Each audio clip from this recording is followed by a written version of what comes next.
Hi viewers welcome to our channel. ప్రస్తుతం మనతో పాటు senior journalist Damu Bala sir వారితో మాట్లాడదాం. నమస్కారం సార్. నమస్తే సార్, జిలేబీ బాబా అనే వ్యక్తి మరి హర్యానా జైల్లో నిన్న చనిపోవడం జరిగింది సార్. అయితే ఇతను 100 రేప్ కేసుల్లో ఇరుక్కొని ఉన్నాడు జైల్లో. అసలు ఇతని బ్యాక్గ్రౌండ్ ఏంటి, ఇతని మొత్తం వివరాలు చెప్పండి సార్. ఇతని పేరు జిలేబీ బాబా. ఇది కొంత హార్డ్గా ఉండొచ్చు కానీ దీనికి కూడా బ్యాక్గ్రౌండ్ ఉంది. ఇతను అసలు పేరు బిల్లురామ్ అండ్ అమర్పురి అని కూడా 2 పేర్లు ఉన్నాయి.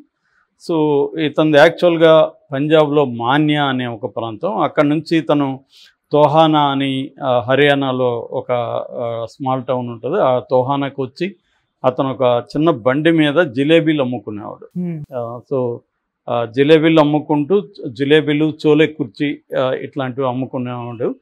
సో ఆ క్రమంలో అతనికి కొంత తంత్ర విద్యలు తెలిసిన ఫకీరు అలాంటి వాళ్ళు ఎవరో పరిచయం అయ్యారు. సో వాళ్ళ దగ్గర తంత్ర విద్యలో అవన్నీ నేర్చుకున్నాడు కొద్ది రోజులు. నేర్చుకున్న తర్వాత అతను బాబా బాలకనాథ్ మందిరం అని ఉంటుంది అక్కడ వెళ్ళి అక్కడ మహంత్ అంటారు, అంటే ఒక రకమైన పూజారి లాంటి వాళ్ళు. అక్కడ జాయిన్ అయ్యాడు. జాయిన్ అయిన తర్వాత ఇతనికి కొంత మాటకారితనం బాగుంది. మేబీ జిలేబీలు అమ్ముతున్నప్పుడు జనరల్గా ఇట్లాంటి వాళ్ళకి మాటకారితనం ఉంటుంది ఊర్లో తిరిగి అమ్మే వాళ్ళకి. సో అట్లా ఇతనికి బాగా మాటకారితనం ఉంది. కొంత విద్యలు నేర్చుకున్నాడు, గెటప్ మార్చాడు.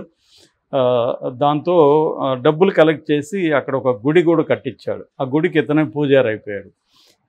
అది కూడా అతనికి సరిపోలే. దాని తర్వాత అతను ఏం చేశాడు, ఇంకొంత డబ్బులు కలెక్ట్ చేసి ఒక ఆశ్రమం పెట్టేశాడు. ఒక 4 గదులు, ఒక హాలు, చుట్టూ చెట్లు అట్లా ఉన్న ఒక ఆశ్రమాన్ని పెట్టేసి తను ఎట్లాగో జిలేబీలు అమ్ముకుంటున్నాడు కాబట్టి జిలేబీ బాబా అని పేరు పెట్టుకున్నాడు. పేరు పెట్టుకున్నాక ఒకరోజు ఒక ఆవిడ వాళ్ళ టీనేజ్ అమ్మాయి టైఫాయిడ్తో బాధపడుతుంటూ తీసుకున్నాడు. ఈయన దగ్గరికి తీసుకొచ్చాడు. ఇతను ఏంటంటే మామూలుగా బాబాలందరూ కూడా వాళ్ళకు ఒక యూనిక్ స్టైల్ ఏదో ఒకటి పెట్టుకుంటారు. అంటే ఒక బాబా కాలుతో మన నెత్తి మీద పెట్టడం, కాలు ఇట్లాంటివో వాళ్ళ కార్యక్రమాలు ఉంటాయి. అట్లాగే ఇతను అందరికి టీ ఇచ్చేవాడు. ఆ టీ తాగితే నీకు నయమైపోతుంది అనమాట. అట్లాంటిదేదో ఒక సిస్టమ్ పెట్టాడు. సో అట్లాగే ఆ అమ్మాయికి టీ ఇస్తే ఆమెకి టైఫాయిడ్ నయమైపోయింది. దాంతో ఆమె వెళ్ళి అందరికీ చెప్పింది, నా కూతుర్ని ఇట్లా హాస్పిటల్కి తీసుకెళ్తే కూడా నయం కాలేదు, ఆయన ఏదో ఇచ్చారు, దాంతో నయమైపోయిందని. దాంతో ఈయనకి క్రౌడ్ రావడం మొదలుపెట్టింది. దాంతో ఇతను ఏం చేశాడంటే ఇతనికి ఆల్రెడీ కొంత సర్కిల్ పెరిగింది. దీంతో ఏం చేశాడంటే ఈ స్వాములు ఉంటారు కదా, ఇందాక చెప్పిన ఫకీర్లు, బాబాలు, వీళ్ళు ఏంటంటే మత్తు ముందుకు కూడా వాళ్ళకి అలవాటు ఉంటుంది. గాంజా, ఎక్స్టసీ అంటారు, ఇట్లాంటి కొన్ని డ్రగ్స్ ఇవి కూడా వాళ్ళకి అలవాటు ఉంటుంది. మనోడు కూడా దాంట్లో అలవాటు అయ్యాడు. కాబట్టి అతనికి ఎక్కడెక్కడ డ్రగ్స్ దొరుకుతాయి ఇవన్నీ కూడా ఐడియా ఉంది. దాంతో ఏం చేశాడంటే వచ్చిన స్త్రీలకు ఎక్కువగా స్త్రీలే వచ్చేవాళ్ళు, ఇతను స్పెషలైజేషన్ స్త్రీలకు. సో దాంట్లో ఒక మత్తు మంది ఇచ్చేసి టీ ఇచ్చేవాడు. ఆ టీ తాగినాక వాళ్ళకి 2-3 గంటల పాటు సరిగ్గా స్పృహ ఉండదు. దాంతో వాళ్ళతో ఇతను శృంగారాలన్నీ చేసి దాన్ని వీడియో తీసేవాడు. వీడియో తీసి తర్వాత వాళ్ళు స్పృహ వచ్చినాక వాళ్ళకి కొంత అర్థమవుతుంది కదా బాడీ ఏదో జరిగిందని. సో అర్థమైనప్పుడు వాళ్ళు ఏదైనా గొడవ చేయకుండా ఇవి చూపించేవాడు సెల్ ఫోన్లో. చూడండి ఇది ఉంది, సో మీరేమన్నా గొడవ చేస్తే నేను ఇవి బయట పెడతానని చెప్పేవాడు. అలాగా ఇతను దాదాపు 120 మందిని ఇట్లా రేప్ చేశాడు అనేది ఇతని మీద ఆరోపణ. అయితే ఇదేమైందంటే ఒకరోజు ఒక భార్యాభర్త ఇతని దగ్గరికి వచ్చారు. ఆ భార్యని బేస్మెంట్ ఏదో ఉంటే అక్కడ బేస్మెంట్ ఒకటి కూడా కట్టించాడు ఇలాంటి దానికోసం. ఆ బేస్మెంట్లోకి పంపించాడు. పంపించిన భర్తను బయట కూర్చోమన్నాడు. ఇతను కాసేపు తర్వాత ఇతను వెళ్ళాడు. ఇతను వెళ్ళి ఇదే విధంగా ఆమెకి టీ ఇచ్చాడు. ఆ టీలో మొత్తం మంది ఉంది. టీ తాగినాక ఆమె స్పృహ తప్పిపోయింది. ఆ తర్వాత 2-3 గంటలు ఆమెకి ఏం తెలియదు. తర్వాత స్పృహ వచ్చినాక ఆమెకి బాడీ బట్టలు కొంత, ఎందుకంటే వీడు మళ్ళీ శారీలు అవన్నీ యాజ్ ఇట్ ఈజ్ కట్టలేడు కదా. సో కొంత డౌట్ వచ్చింది ఏదో జరిగిందని. దాని తర్వాత ఆమె భర్తకు వచ్చి చెప్పింది. సో భర్త ఇమ్మీడియట్గా పోయి ఎందుకన్నా మంచిదని ఆమెను పోలీస్ స్టేషన్కి తీసుకెళ్లారు. పోలీసులు మెడికల్ టెస్ట్ చేయిస్తే ఇట్లా రేప్ జరిగిందనేది వాళ్ళకి అర్థమైంది. దాంతో వాళ్ళు వెళ్ళి రైడ్ చేస్తారు ఆశ్రమం మీద రైడ్ చేస్తే అక్కడ ఉన్న వాళ్ళ ఫోన్లలో దాదాపు 120 ఇటువంటి వీడియోలు, అంటే 120 మంది స్త్రీలకు సంబంధించిన వీడియోలు, అంటే 120 మందిని ఇతను రేప్ చేస్తున్నాడు. అయితే ఈ లోపల ఇంకొక పోలీస్ స్టేషన్లో మామూలుగా పోలీస్ ఇన్ఫార్మర్లు కొంతమంది పనిచేస్తుంటారు.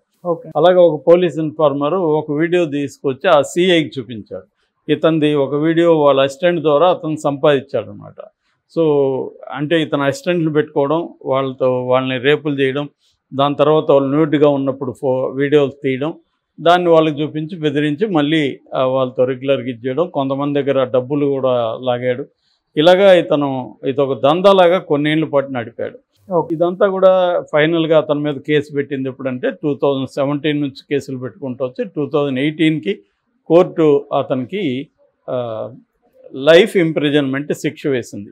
అంటే రేపు, తర్వాత మోలస్టేషను, అబ్డక్షను, ఇలాంటివి. అట్లాగే ఒక మైనర్ బాలిక కూడా ఇందులో ఉందన్నమాట.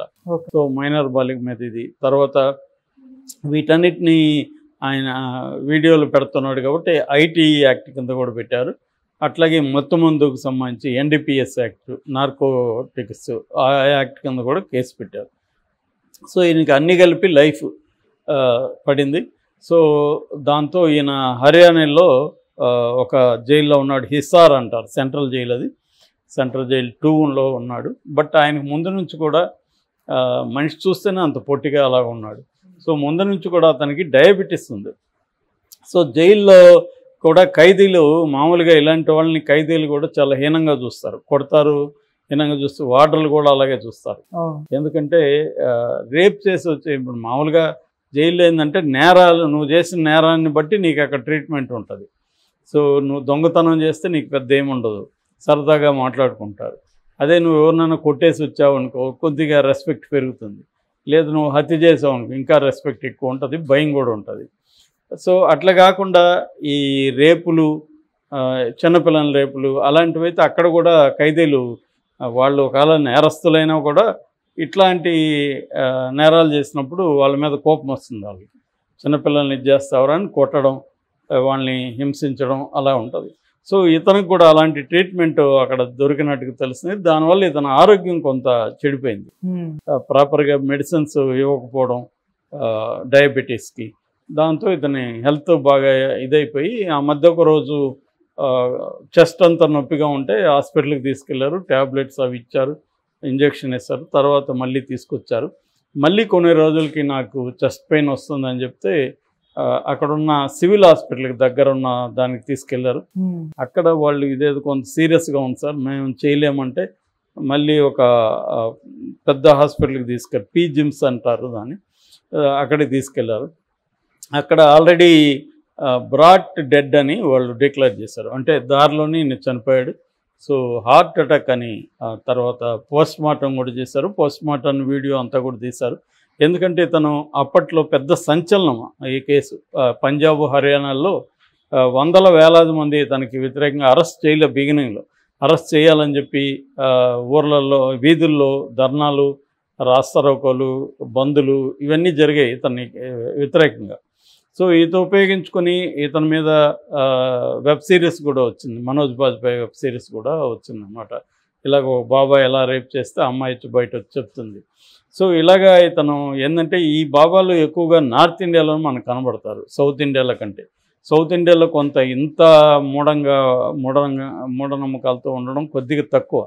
నార్త్లో ఇంకా భక్తి ఎక్కువ ఉంది. అందుకనే మనకు బీజేపీలో కూడా నార్త్లో బీజేపీకి ఉండే పట్టు సౌత్లో ఎందుకు లేదంటే సౌత్లో కొంత వేరే ఇష్యూస్కి, అంటే ఇక్కడ కూడా భక్తి ఉంటుంది, అన్నీ ఉంటుంది, కానీ ఎంతో కొంత ఆ స్థాయి మూఢభక్తి అనేది ఇక్కడ తక్కువ.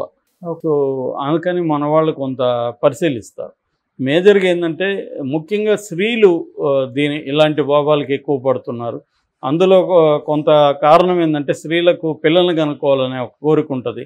సో పిల్లల్ని కనుక్కోవడానికి ఫలాని బాబా పిల్లల దగ్గరికి వెళ్తే పిల్లలు పుడతారు అనగానే పొలవమని వెళ్ళిపోతుంటారు. మొన్న మధ్య కూడా ఇక్కడ చిలకూరు బాలాజీలో ఏదో ఇస్తున్నారంటే పిల్లలు పుట్టడానికి కొన్ని వేల మంది వెళ్ళిపోయి ఆ క్రౌడ్ను భరించలేక వాళ్ళు క్యాన్సిల్ చేశారు. అంటే మోడర్న్ మెడిసిన్ నిజానికి చాలా అడ్వాన్స్ అయింది వాళ్ళ పిల్లలు పుట్టడానికి. కాకపోతే కొంతమందికి అది కాస్ట్లీ కావచ్చు, లేదా కొంతమందికి పని చేయకపోవచ్చు. సో వాళ్ళు పిల్లలు పుట్టించుకోవడం కోసం ఇలాగ బాబాల్ని నమ్మడం ఎక్కువగా కనిపిస్తుంది. సో ఆ వీక్నెస్లను ఉపయోగించుకొని ఇట్లాంటి బాబాలు ఎక్స్ప్లాయిట్ చేస్తున్నారు. Okay, thank you so much sir.